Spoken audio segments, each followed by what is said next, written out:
më thanë që në një moment caktuar i ku të flej. Ishin të mërzitshëm mosa që zgjodhet të flesh? Jo, aty të tre këta ishin shumë protagonista, me thënë drejtën, edhe në një farë mënyrë edhe zenin zonën njëri tjetrit, ishe çuditshme, këta ishin sikur konkuronin më shumë se ne për fermon VIP. Kështu ka qenë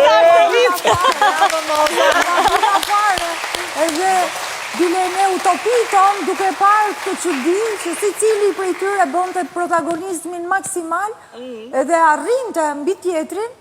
Ermali bile në i herë këshu e hite atë e rashkon fam. Unë të tërhoqa fare, pse protagonizmi? Shumë vonë u tërhoqe ti. Jo, unë tërhoqa. Që të bëjmë tani, për punë kemi ardhur. Ja lash Ermalit gjithë spotlightin. Unë prap kompliment për ju bëj, se të vish si vizitor dhe të bësh gjitha të protagonizëm, do të thotë që në shpirt e ke dëshirën për të lënë shenjë, për të treguar kush je, edhe për të konkuruar me gjithë se je në një pozitë tjetër. Moza, nuk po zedh, nuk po Moza zedh. ja ka fut gjumit se juve keni shkuar atje dhe keni dashur Ja futi gjumit në orën 3. U ja futi gjumit në orën 3. Ta themi të vërtetën. Ja futi gjumit kur hap muhabeti Erosit.